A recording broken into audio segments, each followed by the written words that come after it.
I'm a 29-year-old guy, and I've always had a complicated relationship with my family. There's my younger sister, who's 27 and has this constant need to compete with me. And then there's my younger brother, 25, the golden child. I've always been the responsible one, the dependable son who helps out with everything while my siblings seem to coast through life. That's why what happened recently caught me completely off guard and has left me reeling. It all started with a chance encounter at a coffee shop. I was grabbing my usual morning coffee when I spotted the family lawyer, Mr. Jenkins. He's known us for years, handled all the family's legal stuff, wills, trusts, everything. It felt a bit awkward bumping into him since it was out of the blue. I went over, exchanged pleasantries, and made a joke about him working too hard. He looked surprised, almost like he wasn't expecting to see me there. Then he slipped up. He mentioned something about hoping the changes to the will weren't causing any family drama. I was like, what changes? The look on his face said it all. He realized he'd said too much and tried to backpedal, saying it wasn't his place to discuss anything and that I should talk to my parents. I didn't press him further right there, but the pit in my stomach grew. Changes to the will? Why would there be changes? And why was I not aware of them? I left the coffee shop and went straight home, feeling this uneasy sense of urgency. I couldn't stop replaying the conversation in my head. It made me think about the past few months and how strange things had been with my parents lately. My mom, especially, had been distant. She'd started ignoring my calls or making excuses about why she couldn't meet up. My dad didn't seem any different on the surface, but he's always been the type to go along with whatever my mom decides, so it was hard to tell. Then there's the issue with my siblings. My sister and I have always had a tense relationship. She has this way of undermining me, making snide comments, and generally acting like she's competing for our parents' attention. My brother, on the other hand, is practically worshipped by them. He's the one who can do no wrong, and everyone seems to bend over backward to accommodate him. For years, I tried to brush it off, but it's hard not to notice the favoritism. I started thinking back to a recent family dinner we had. It was a few weeks ago, and at the time, I didn't think much of it. We were all sitting around the table, and my mom made a comment about future plans and how everything was finally settled. I remember laughing it off as just vague talk, but now it feels like a piece of the puzzle I completely missed. After the coffee shop encounter, I couldn't shake the feeling that something was very wrong. I decided to share what happened with my best friend, Chris. He's been my sounding board for years, and I knew he'd give me some perspective. I told him about what the lawyer said, and Chris was immediately suspicious. He pointed out how odd it was for Mr. Jenkins to let something like that slip, and suggested I confront my parents directly. It made sense, but I was hesitant. I didn't want to jump to conclusions, but I also couldn't ignore the gnawing feeling in my gut. A few days later, I decided to visit my parents unannounced. I showed up at their house, and the vibe was off from the moment I walked in. My mom looked startled to see me, and there was this uncomfortable silence that hung in the air. When I casually brought up the topic of estate planning, she got defensive, saying it wasn't something I needed to worry about. It was clear she didn't want to talk about it, and my dad just sat there, not meeting my eyes. I left feeling even more uneasy. Something was definitely going on. I started noticing changes in my siblings too. My sister seemed unusually confident, almost smug, like she knew something I didn't. My brother, who usually doesn't talk about money, made a joke recently about not having to worry about finances ever again. It felt like a jab, though I couldn't figure out why. I couldn't take it anymore, so I confronted my sister. I asked her directly if she knew anything about changes to the will. She just smirked and said, "Don't worry about things that don't concern you." It was infuriating,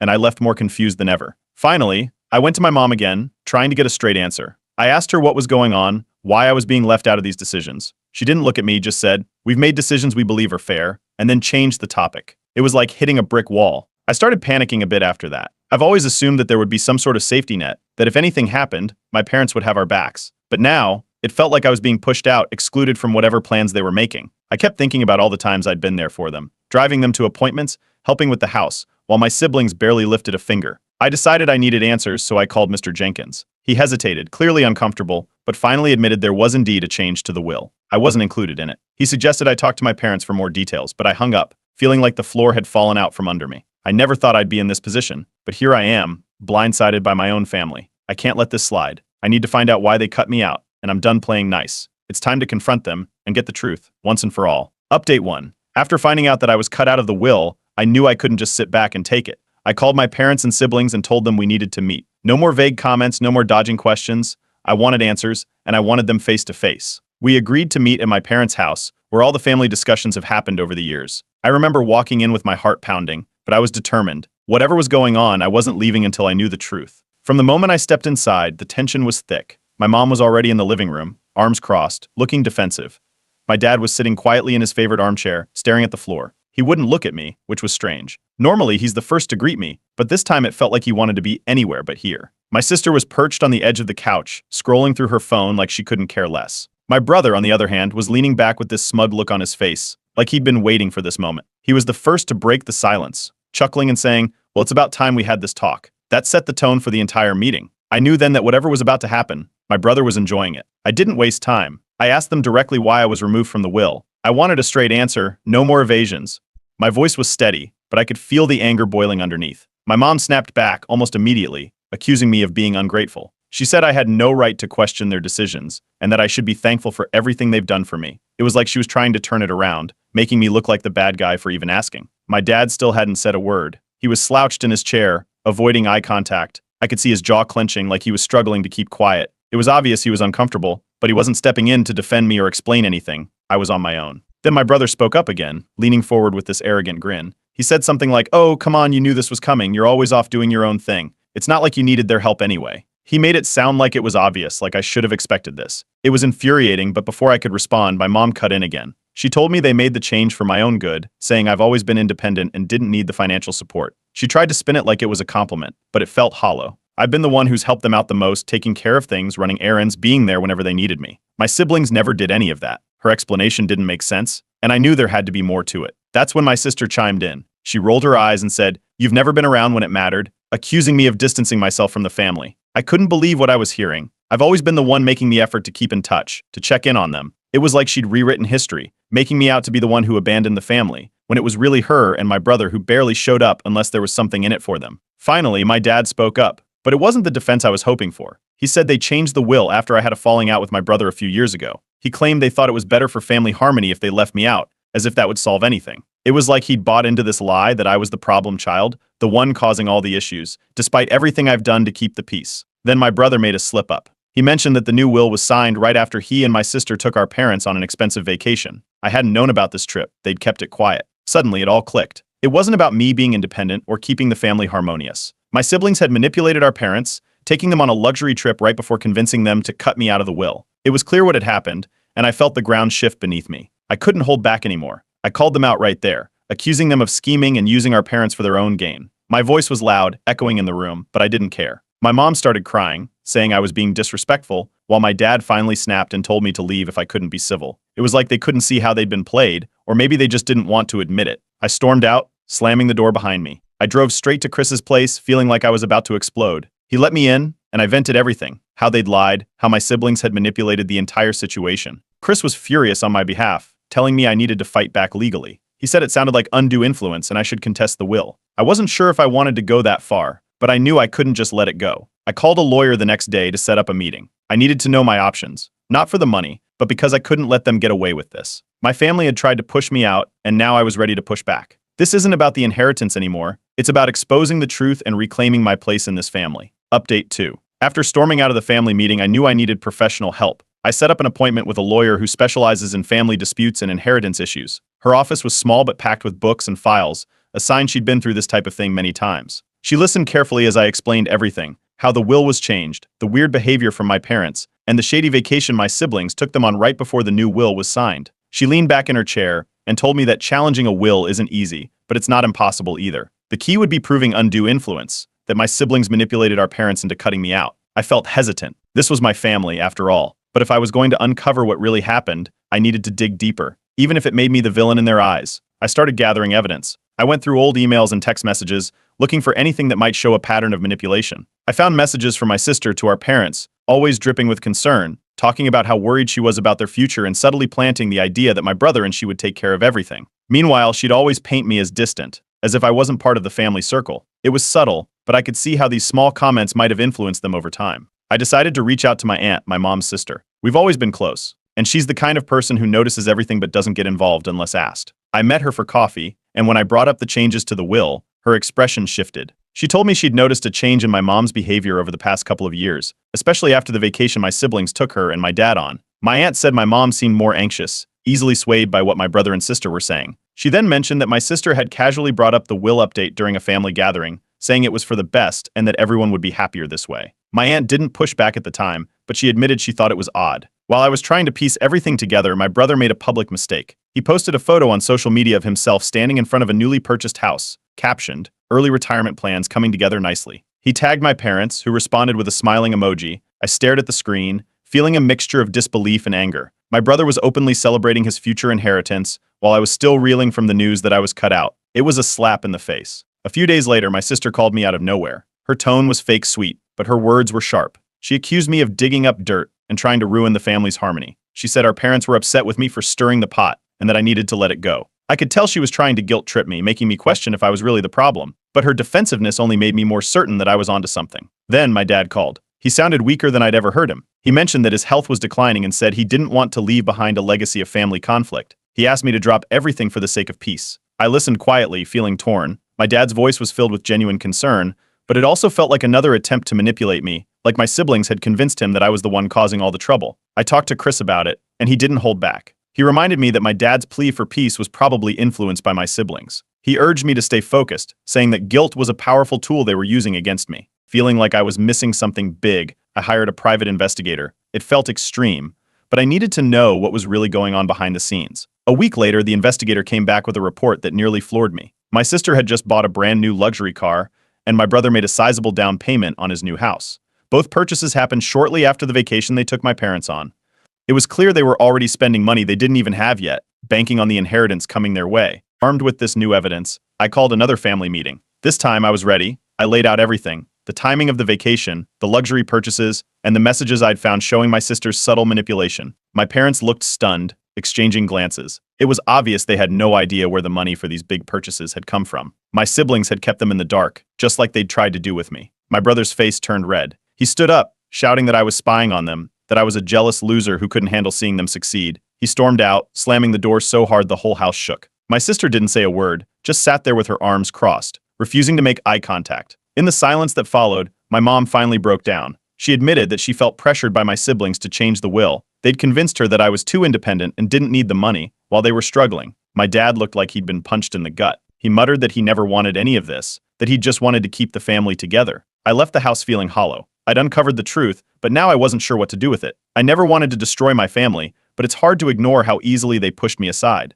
I'm stuck now, wondering if I should continue the legal fight or try to piece together the shattered relationships. Either way, it feels like there's no winning in this situation. Update 3. After the second family meeting, I decided to pause my investigation. My mother's confession had hit me hard. I wasn't sure if I wanted to keep digging into the legal side of things, especially after seeing how shattered my parents looked when the truth came out. I felt like I was standing at a crossroads. Either I could go all in and fight this in court, or I could try to step back and see if there was any chance left to heal this mess. For a few weeks, I stayed quiet, hoping things would settle down. That's when the smear campaign started. I began receiving cold texts and voicemails from relatives I hadn't spoken to in months. My brother had gone on a rampage, telling anyone who'd listen that I was greedy, that I'd lost my mind and was trying to tear the family apart for money. He painted me as the villain, and it worked. People started taking sides, and most seemed to believe his version of events. It was infuriating, but I held back, not wanting to add more fuel to the fire. Then, out of nowhere, I got a call from my cousin, Lisa. She's always been the level-headed one in the family, and she said she'd been hearing whispers about what was happening. She told me she wasn't surprised.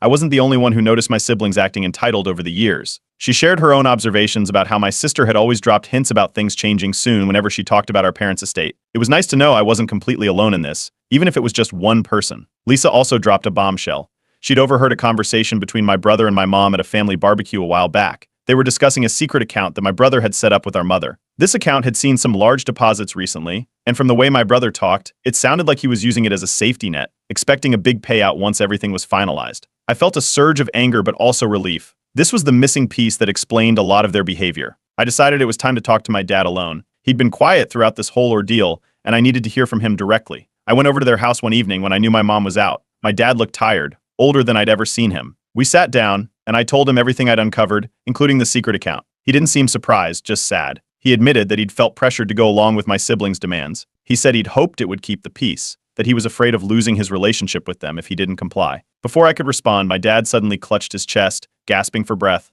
I jumped up, dialing 911 immediately. The paramedics arrived quickly and rushed him to the hospital. I followed behind, my hands shaking the entire drive. When I got there, the rest of the family was already in the waiting room. My mom was pacing, her face pale, while my sister sat in the corner, tapping away on her phone. My brother looked irritated, as if this whole situation was an inconvenience. We waited for what felt like hours. My mom eventually broke down, sobbing into her hands. Through her tears, she apologized to me for the first time, saying she'd let herself be influenced because she was afraid of upsetting my siblings. She admitted she'd thought they were more fragile, that they needed her support more than I did. It wasn't much, but it felt like a small crack in the wall she'd built between us. Meanwhile, my sister leaned over to whisper something to my brother, who gave a quick, smug nod. They didn't look worried at all. They seemed more annoyed by the interruption to their plans. It was a small gesture, but it said everything about where their priorities lay. Finally, the doctor came out. He told us my dad had a mild heart attack, but would recover with rest and medication. For a moment, the tension in the room lifted as we all let out a collective sigh of relief. But it didn't last long. My sister turned to me and accused me of causing the heart attack, saying all the unnecessary drama I'd stirred up had pushed our dad over the edge.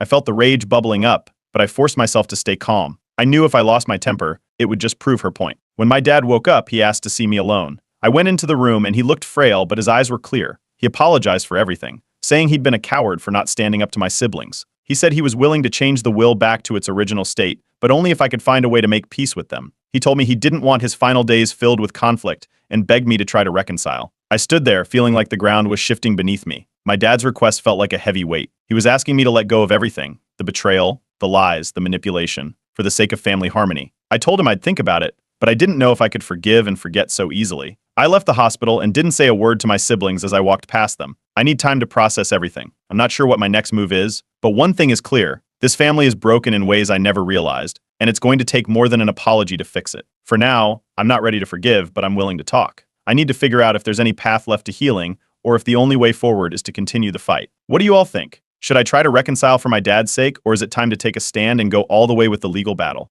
Update 4. I couldn't sleep for nights after my father's request. He'd asked me to make peace with my siblings in exchange for rewriting the will back to its original state. I kept replaying his words in my mind, torn between doing what he wanted and standing up for myself. The thought of dragging him, in his fragile state, through a bitter legal battle felt cruel. But letting my siblings get away with everything they'd done felt like a betrayal to everything I believed in. Just as I was starting to lean towards giving in, the private investigator I hired reached out with a new report. He'd found something big. My sister had been funneling money into an offshore account, but it wasn't just in her name. It was a joint account with my brother. They'd been quietly moving funds around, clearly preparing for a huge financial gain once the inheritance was finalized. This wasn't just a case of sibling rivalry anymore. It was planned and premeditated. They were working together, scheming behind everyone's back. Seeing the evidence in black and white brought a wave of sadness over me. I wasn't angry in that moment, I was just deeply disappointed. While I'd been chasing down legal leads and trying to understand what happened, they'd been busy ensuring their payday. It hurt more than anything else, that they'd chosen money over our relationship. I wanted to know why, and it was eating me up inside.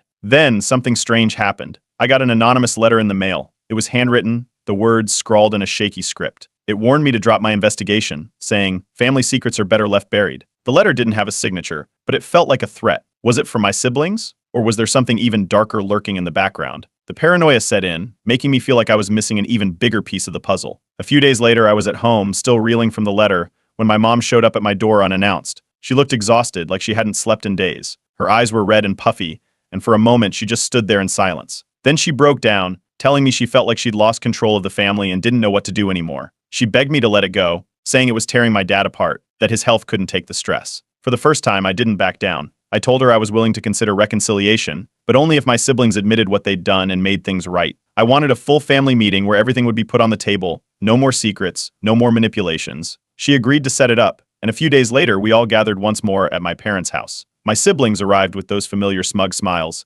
acting like nothing was wrong. They didn't seem nervous at all, which only made me angrier. They immediately went on the offensive, trying to turn the situation around on me. My sister accused me of being jealous and stirring up drama because I couldn't handle their close relationship with our parents. My brother chimed in, sneering that all of my problems were my own fault, that I distanced myself by choice. The meeting quickly spiraled into chaos. We were all yelling, talking over each other. My sister threw out accusations, claiming I was too busy with my own life to care about the family. It felt like they'd rehearsed this, like they were ready for a confrontation and were trying to paint me as the selfish one. I was about to lose it when, suddenly, my dad entered the room. He looked frail, leaning on the doorframe for support, but his voice was strong. He yelled for silence, something he hadn't done in years. The room went quiet immediately. He took a deep breath and said he was tired of the lies, tired of the manipulations. He admitted that he'd gone along with the will change because he was scared of losing his relationship with my siblings, scared of what might happen if he didn't keep the peace. Then, he dropped the bombshell. The real reason he agreed to change the will was because my mom had been diagnosed with early-stage dementia. He feared that with his own health declining, she'd be vulnerable. He thought giving more to the younger siblings would ensure she was cared for, believing they'd be more present than I would be. I stood there, stunned. I'd missed the signs completely. The secrecy, the sudden changes, it all made sense now. I felt a wave of guilt for not realizing it sooner, but at the same time, I felt betrayed. They'd hidden this from me, used it as a tool for manipulation. My sister started crying immediately, claiming she had no idea about our mom's condition and that she only wanted to help. But her tears felt off, almost rehearsed. My brother, surprisingly, admitted he knew about it. He said they thought I wouldn't care, that I was too independent to worry about it. He apologized, but it didn't feel genuine. It felt like he was saying it because he got caught. My dad then said he wanted to rewrite the will again, this time ensuring fairness and setting up a trust for my mom's care. He pleaded with me to agree, saying it was his dying wish for the family to find peace. I didn't know what to say. On one hand, I wanted justice for everything they'd done. On the other hand, I could see how much this was tearing my dad apart. I'm at a crossroads. I don't know if I can forgive my siblings after everything, but I also don't want to be the one to deny my father his final wish. What would you do in my place? Should I let it go for the sake of family, or continue the fight for justice? Update 5. After my last update, I was overwhelmed by the responses from everyone. Some of you urged me to go full steam ahead with the legal battle, saying it's what I deserve after everything my siblings put me through. Others told me to choose peace, especially for the sake of my father's health. It made me realize that this decision wasn't just about the money anymore. It was about what kind of person I wanted to be and what kind of legacy I wanted to leave behind. I took a step back to reflect on the whole situation. I thought about the good times with my parents, the family holidays, the laughter around the dinner table. Those moments felt like they happened in a different lifetime, but I missed them. I couldn't deny the anger I felt towards my siblings, but beneath that was a deep sadness for the years we'd lost, the connection that had frayed and maybe never existed the way I thought it did. I met with my lawyer one last time. She laid out our options, confident that we had a strong case for contesting the will. She didn't sugarcoat it, though. It would be a long, drawn-out process, potentially lasting years, and it would likely destroy any remaining chance of reconciliation with my family. I left her office feeling more conflicted than ever. A few days later, I went to visit my mom alone. She was having a good day, lucid, able to hold a conversation without trailing off. We sat in the living room, the sunlight streaming through the windows, and for a moment it felt like nothing had changed. She thanked me for being there, her voice softer than I'd heard in years. She admitted that she'd let my siblings influence her because she thought they needed her more. She said she always knew I'd be okay on my own, but now she realized she should have trusted me with the truth from the beginning. It was the closest thing to an apology I'd ever get, and in that moment it was enough. I made my decision after that visit. I told my dad I wasn't going to contest the will. He looked surprised but relieved. I said I was willing to accept the new arrangement, as long as a portion of the estate went into a trust for my mom's care. He agreed immediately, clearly expecting a much bigger fight. My siblings, who had been bracing for a legal battle, were visibly shocked, but also relieved. They probably thought they'd won, but I didn't care anymore. This wasn't about winning or losing. It was about letting go. In the days that followed, my brother reached out, saying he wanted to make amends. He told me he regretted how things had played out and wanted to start fresh. I agreed to give it a chance, but I set firm boundaries. We've been meeting for coffee once a month since then, talking about work, sharing updates about our own families. It's not perfect, but we're both making an effort, and that's more than I expected. My sister, on the other hand, didn't take the news well. She kept her distance, barely making eye contact during our last meeting with the lawyer. She seemed more concerned about how this change affected her plans. A few weeks later, she moved away without telling anyone. I found out from a mutual friend that she'd cut off most contact with the family. I felt a mix of relief and sadness. Part of me hoped she'd come around eventually, but deep down, I knew she might never change. The will was rewritten with my input, ensuring equal shares for all three of us and a significant trust set up for my mom's care. The lawyer finalized everything, and for the first time in a long while, I felt a sense of closure. It wasn't a happy ending, but it was the best one I could hope for given the circumstances. A few weeks after the new will was signed, my dad passed away peacefully in his sleep. We came together as a family for the funeral, putting aside our differences, if only for a moment, to say goodbye. It was a somber, quiet day. We shared stories about him, remembering the good times. For a brief moment, it felt like the old days, before everything got so complicated. In the months that followed, my mom's dementia progressed quickly. I started visiting her regularly, bringing old photo albums and sharing stories from my childhood. Sometimes she'd smile, recognizing a memory. Other times, she'd look at me like I was a stranger. It was bittersweet, but I was grateful for the moments when she knew who I was. Life slowly started to move on. I reconnected with old friends, got back into hobbies I'd abandoned during the chaos of the past year. I focused on my own healing, learning to find joy in small moments again. It wasn't easy, but it felt like a weight had been lifted off my shoulders. I know not everyone will agree with my choice. Some might say I took the easy way out by not contesting the will, but I didn't choose this path because it was easier. I chose it because it felt like the right thing to do. I chose to put my family before my pride, to try and mend what was broken instead of tearing it apart further. Thank you to everyone who followed along and supported me through this journey. Your advice and encouragement helped me more than you'll ever know. I'm logging off now to focus on my family and my own healing process. It's time for me to move forward and close this chapter.